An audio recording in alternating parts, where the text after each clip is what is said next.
हम जी अब इसमें केमिकल कैलकुलेशंस करेंगे।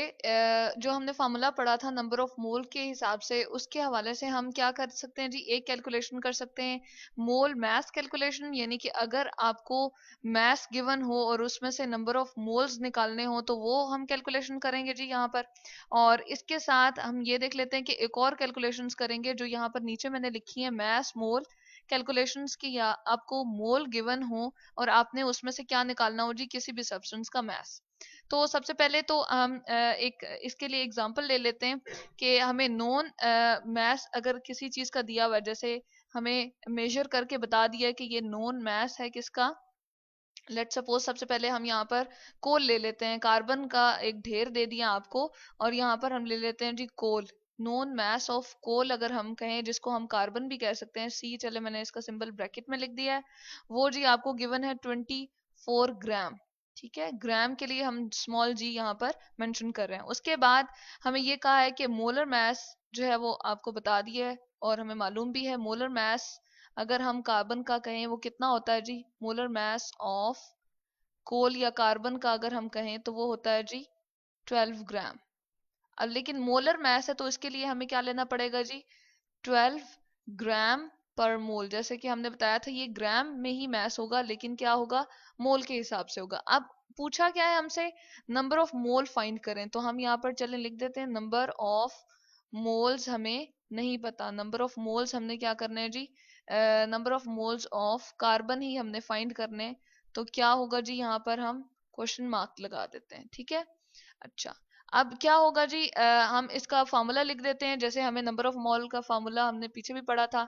तो यहाँ पर चले हम एक डिफरेंट कलर से लिख देते हैं ताकि हमें थोड़ा सा इसमें क्या हो, फार्मूला हम यहाँ पर लिख देते हैं नंबर ऑफ मोल्स। नंबर के लिए ओ लिखा है, एन ओ लिख दिया हमने, मेंशन कर दिया यहाँ पर। नंबर ऑफ मोल्स जो है वो किसके बराबर होता है जी, नॉन मास, यानी कि जो मास हमें पता होता है, हमने मालूम किया होता है, नॉन मास किसी भी सब्सटेंस का डिवाइडेड बाय मोलर मास। ठीक है, तो हम क्या करते हैं कि उसका जो नॉन मास होता है उसको डिवाइड कर देते हैं उसके मोलर मास से। अब यहाँ पर हमें कार्बन का जैसे कि गिवन है, तो क्या बता दिया उन्होंने जी, हमें ये इंफॉर्मेशन दी हुई कि नॉन मास 24 ग्राम है। तो चले हम यहाँ पर लिख देते हैं 24 ग्राम। और जी मोलर मास इसका कितना है, वो है जी हमारे पास 12 ग्राम पर मोल।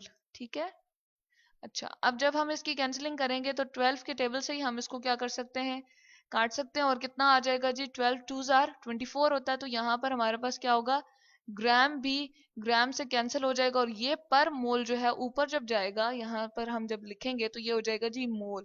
तो यहाँ से हमें पता चल गया कोल के हमने यहाँ पर नंबर ऑफ मोल्स निकाल लिए। ठीक है, तो अगर आपको ये गिवन हो कि 24 ग्राम आपको किसी ने मेजर करके कोल दे दी है और कहा है कि 24 ग्राम में मोल बताएं, तो आप कह देंगे कि नंबर ऑफ मोल्स जो आपके पास इसमें निकलेंगे, नंबर ऑफ, चले हम यहाँ पर लिख देते हैं, मोल्स ऑफ कार्बन जो है या कोल जो है 24 ग्राम में कितने हैं जी, वो 2 हैं। कार्बन इन 24 ग्राम्स में कितने होंगे जी, वो होंगे आपके पास 2 मोल्स। तो यहाँ से हमें ये कैलकुलेशन के अकॉर्डिंग हमें पता चल गया। अब हम क्या करते हैं जी, दूसरी वाली कैलकुलेशंस कर लेते हैं, मास मोल कैलकुलेशंस, जिसमें हम क्या करेंगे, हमें मास गिवन होगा और उसमें से हमने क्या निकालना है जी, नंबर ऑफ मोल्स निकालना है। तो इसके लिए हम एग्जांपल ले लेते हैं जी, NaCl की, यानी कि सोडियम क्लोराइड की ले लेते हैं। चले यहाँ पर एग्जांपल हम लिख देते हैं कि उसका मोलर मास जो है वो हमें बताया हुआ है, और मोलर मास हमें पता है वो कितना होता है जी, सोडियम क्लोराइड का, चले हम यहाँ पर लिख देते हैं, वो होता है जी 58.5 ग्राम। ठीक है, क्योंकि बहुत छोटा है, यानी कि केमिकल्स को हम मेजर कर रहे हैं, तो हम क्या करते हैं जी, ग्राम वाला यूनिट लेते हैं, केजी वाला नहीं लेते। तो हम जब छोटी कैलकुलेशंस में यूज कर रहे होते हैं तो हम ग्राम्स लेते हैं। ठीक है, यहाँ पर ग्राम लिख दिया, और मोलर है तो क्या लिखेंगे, पर मोल। ठीक है, अब इसके साथ हमने क्या, नंबर ऑफ मोल्स उन्होंने बता दिए कि आपको कैलकुलेशन में ये गिवन है कि नंबर ऑफ मोल्स आपके पास इतने हैं। जैसे यहाँ पर दे दिया number of moles of NaCl, हमें अगर हम लोग यहाँ पर देख लें तो हम कहते हैं कि जी अच्छा 4 मोल अगर आपको गिवन है, आपको बता दें कि 4 मोल्स में आप उसका मैस निकाल के बताओ कि उसका मैस कितना होगा। तो हम किस तरह से निकालेंगे जी, हम यूं कर लेते हैं, इसका चले मैस जो हमने खुद फाइंड करना है, मैस ऑफ जो ग्राम में हमने मैस निकालना है उसका, ऑफ NaCl यहाँ पर लिख देते हैं। वो हमें जी क्या है, अननोन है, तो हम यहाँ पर क्वेश्चन मार्क दिखा देते हैं। अब फॉर्मूला अगेन हम यहाँ पर रिपीट कर लेते हैं, चलें, ताकि हमें दोबारा से रिवाइज हो जाए। नंबर ऑफ मोल्स, नंबर के लिए NO लिख रही हूँ अगेन, नंबर ऑफ मोल्स किसी भी सब्सटेंस के निकालने हो तो किसके इक्विवेलेंट होता है जी, वो होता है हमारे पास बराबर नोन मैस,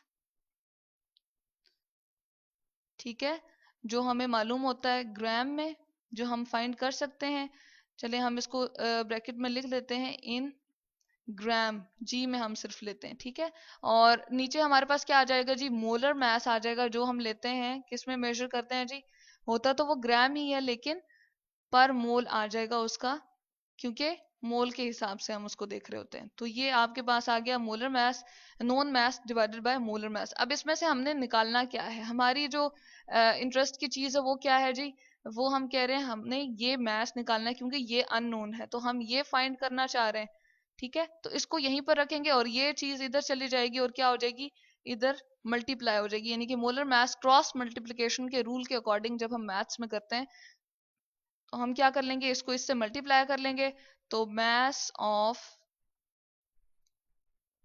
हम यहाँ पर लिखते हैं जी NaCl फाइंड करना चाह रहे हैं, तो NaCl का यहीं पर रहेगा, ठीक है, Cl का C थोड़ा बड़ा लिख देते हैं, क्लोरीन, और ये क्या आ जाएगा, ये यहीं पर रहेगा मैस ऑफ, क्योंकि ये हम फाइंड करना चाह रहे हैं, और ये यहाँ पर जाके मल्टीप्लाई हो जाएगा। तो हम ऐसा करते हैं, यहाँ पर लिख देते हैं number of moles of sodium chloride, ठीक है, और साथ में क्या आ जाएगा जी, उसका मोलर मैस, ठीक है, मोलर मैस जो कि हमने ग्राम पर मोल में लिया था, तो ये मोलर मैस यहाँ पर आ जाएगा। अच्छा, अब इसकी मल्टीप्लिकेशन कर लेते हैं, हमारे जो ऊपर डाटा दिया हुआ था उसके अकॉर्डिंग। तो क्या आ जाएगा जी, हमारे पास यहाँ पर है नंबर ऑफ मोल्स हमें 4 गिवन है, और क्या है हमारे पास मैस 58.5 ग्राम पर मोल। तो जब हम इसको मल्टीप्लाई करते हैं तो हमारे पास आंसर क्या आता है जी, हमारे पास आंसर आ जाता है 234 ग्राम, ठीक है। तो अब ये क्या है, यहाँ पर मोल्स थे और ये भी मोल था, तो ये मोल इसकी पावर प्लस में है और इसकी पावर माइनस में, ये खत्म हो जाएगा और सिर्फ आपके पास ग्राम में रह जाएगा।